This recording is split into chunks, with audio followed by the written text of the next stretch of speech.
Hello, friends. This is Dave Hurwitz, executive editor at ClassicsToday.com. I'm still getting over my cold, so my voice is a little creaky. Please forgive me.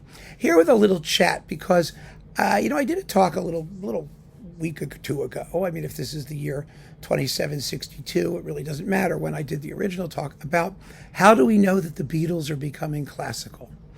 And it engendered a very interesting discussion, actually, which basically broke down into two camps.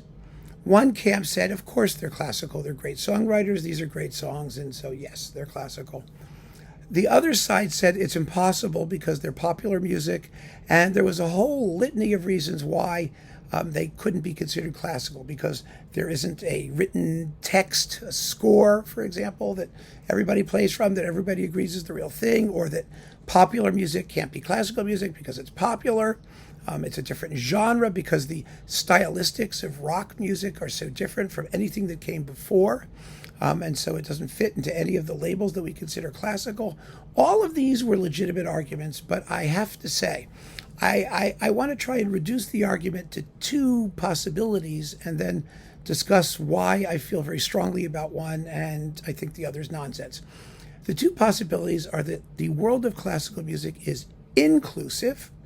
In other words, anything has the opportunity to become classical if it meets certain criteria. And the other is exclusive, that classical music is a canon of specific great works in specific forms, and pop music is excluded for any one of these reasons that people come up with. I am entirely on the inclusive side, and I'm going to tell you why. And I think it makes sense. I mean, you don't have to agree with me, of course, you don't. But I want to make the case because we've talked about this a lot, and I just think it's important to think about it in a certain way that it will help to broaden your horizons as a musical listener. Maybe, possibly. Here's the bottom line. It is ridiculous to compare pop music to classical. These categories, classical, pop, rock, whatever, I mean, these are inventions of the commercial music industry that help us to categorize things. That doesn't mean that these are legitimate categories of music that really somehow have some kind of meaning, some wider, broader meaning. They don't. They really don't. As I've said before, there are basically three definitions of classical music that we operate under. The first was the fact that something's written in the classical period. I mean, it's a historical function purely. And something outside of that period can't be a classical work. That's not one that we're talking about. Then there's the canon, what we talk about, the great works approach to classical music, which is the one that most people mean when they refer to classical music, a group of types of pieces. And then there's new music, which is written for classical ensembles or in classical forms, sonata form, symphonies, concertos, whatever, operas, oratorios, all those things are classical by virtue of what they are. They aren't classics yet until they've undergone this sort of winnowing process. And the whole process, frankly, of what becomes classical is now being questioned by the fact that recordings exist. Recordings of music which is old and which fits the classical definition of works written for classical ensembles and all that stuff, but nobody plays them. Nobody plays them in concert. Few people buy the recordings. How does that get to be classical? It gets to be classical because record sellers and recording sellers need to have some place to put them, a way to categorize them. And it's simply the most meaningless term is that category term. It's anything that you don't know what to do with. Remember crossover recordings? We just did a talk about those. Those were listed as classical because there was no place else to put them. I mean, they weren't a genre that people acknowledged. So my definition of what a classic is a purely musical definition. I don't care what style it is. I don't care when it was written. I don't care how it's performed. I don't care about any of those things. All I care about is what the thing is musically. I go strictly by musical forms. And popular music has one form, the song. All popular works are songs. And I've talked about this before, but it was years ago, and so maybe it makes sense to recapitulate a little bit of that. All popular music takes the form of a song, and all songs are the same. They're songs. There's a definition of a song. You have a text, you have music accompanying the text. The music is usually about love, or not enough love, or too much love. Sometimes it's about other things. I mentioned, like Schubert wrote about, the trout. Sometimes it can be about a fish, or it can be about music itself. Things like or about surfing safari, or it could be about other life objects. But most of them are about human relationships. And the forms of songs are rather well categorized. You have the verse and refrain form, and you have through composed songs. You have ABA, or you have ABABABA, or you have AAB, or you have, they come in various very simple forms. Most of them only last 2 or 3 minutes, 4 minutes at the outside. They were the length of a 45 single. On each side, 4 or 5 minutes, and that was that. Every so often, you get something crazy long, like what was it? I heard it through the grapevine. It was Creedence Clearwater.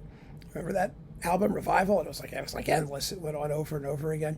Some songs can be quite long, and then there are rock albums which are progressive. They experiment with the form of the song. You have Pink Floyd's The Wall. You have concept albums that are related, that are closer to song cycles, as in Schubert's Winterreise. But my point is that all songs are comparable to all other songs. So the criterion for whether a song should be classical, if we accept that classical is a quality measurement, that it means the best of something, the best of its genre, then you define the genre and you see what the best ones are. Well, the criteria for what makes a great song are really rather simple and rather interesting, but very simple. It's just you have words and music that work wonderfully well together, that are appropriate, that support each other, that become an inseparable unity of expression. And usually you got to have a great tune, because songs are based on vocal melody, and a song without a tune is not going to cut it. There has to be a hook. There has to be something that catches you, and that tells you that you're listening to a song that you want to hear again. I mean, something that impels you to play it again. Now, some people would say, well, it's only classical when other people can perform it. Well, I mean, lots of other people perform Beatles songs. I mean, they've entered the repertoire of songs. When other people do it, it's called a cover. That means, someone else is singing something that the original artist sang, and they usually bring something of themselves to it, and they can change it any number of ways. If they're jazz singers, they can do a jazz version. If you're Kathy Berberian, we talked about this, they can sing Ticket to Ride in the manner of a Brandenburg concerto. There's lots of ways to do it. But what usually gets preserved, what was that? Somebody's at the door. What usually gets preserved is the tune. Somehow the tune, the words, and the song somehow survives whatever you're willing to do with it. A great song has to have that ability to be performed, and it has to be great music. It has to be a great exemplar of its genre.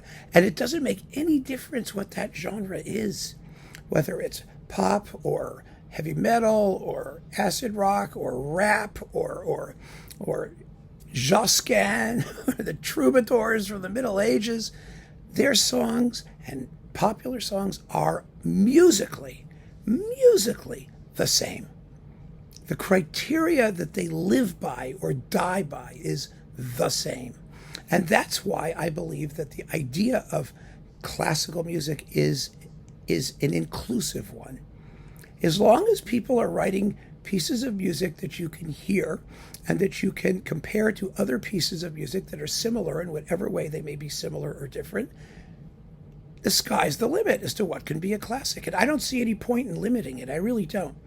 But fundamentally, I really feel strongly, and I am just saying this dogmatically, I understand. Let's keep the definition a musical one.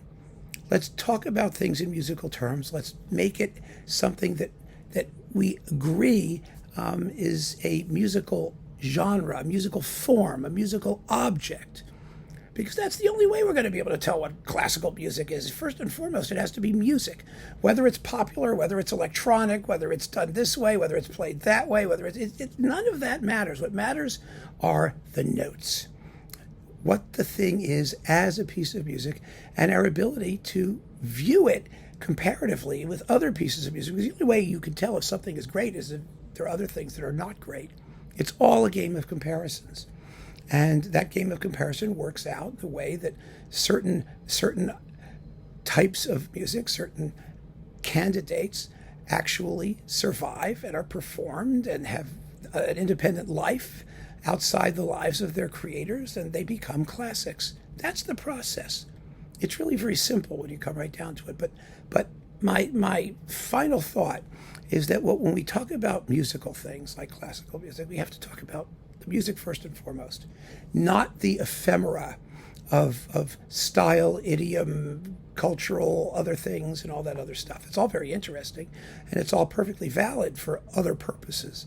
But in order to determine whether something's great music and thus eligible for the rubric of classical, it's the music that matters, and only the music that matters. So keep on listening, friends. Thanks for joining me. Take care.